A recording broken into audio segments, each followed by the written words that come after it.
Long, long ago there lived at the foot of the mountain a poor farmer and his aged, widowed mother. They owned a bit of land which supplied them with food, and they were humble, peaceful, and happy.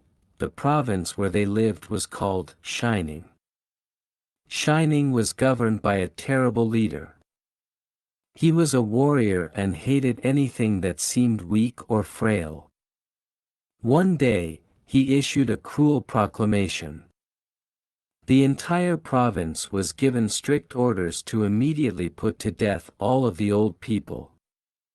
Those were the days when the custom of abandoning old people to die was not uncommon. The poor farmer loved his aged mother dearly, and the order filled his heart with sadness. But no one ever thought twice about obeying the order of the governor. And so with many deep sighs, the youth prepared for what at that time was considered the kindest mode of death.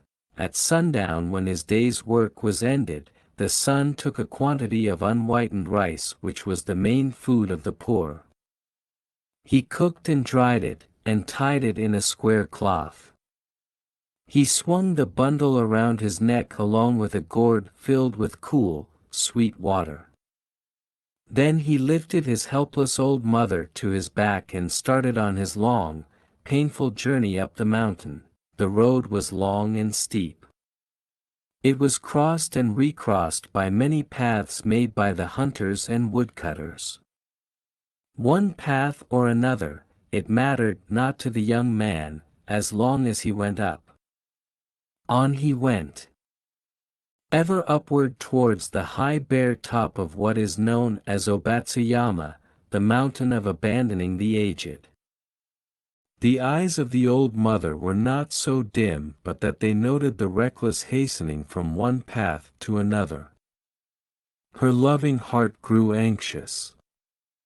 Her son did not know the mountain's many paths and his return might be dangerous for him, so she stretched forth her hand and snapped the twigs from bushes as they passed. Then quietly dropped a handful every few steps of the way so that as they climbed, the narrow path behind them was dotted at frequent intervals with tiny piles of twigs. At last the summit was reached. Weary and heartsick, the youth gently set down his mother and quietly prepared a place of comfort as his last duty to the loved one. Gathering fallen pine needles, he made a soft cushion and tenderly lifted his old mother onto it. He wrapped her padded coat more closely about the stooping shoulders and with tearful eyes and an aching heart he said farewell. The trembling mother's voice was full of unselfish love as she gave her last advice. "The mountain road is full of dangers, my son," she said. "Look carefully and follow the path that tracks the piles of twigs. They will guide you down."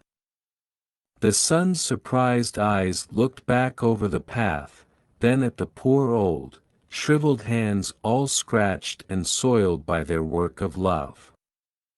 His heart broke.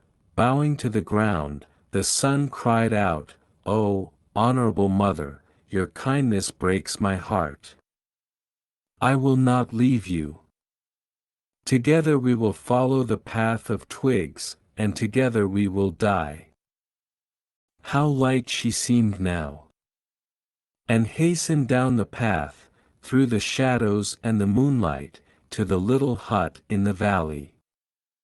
Beneath the kitchen floor was a walled closet for food, which was covered and hidden from view. There the son hid his mother, giving her with everything she needed, always watching and fearing she would be discovered. Time passed. He was beginning to feel safe when again the governor sent forth heralds bearing an unreasonable order, seemingly as a boast of his power. His demand was that his subjects should present him with a rope of ashes.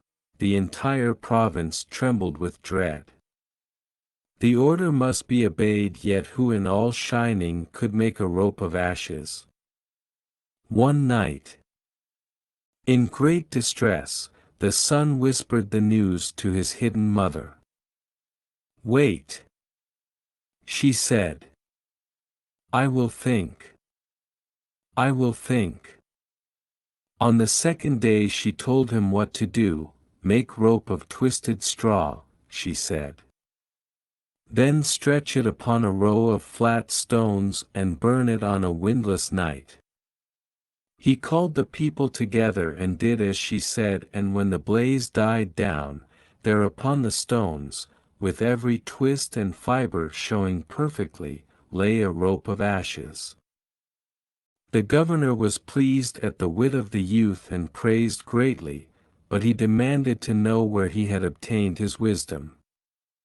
"Alas! Alas!"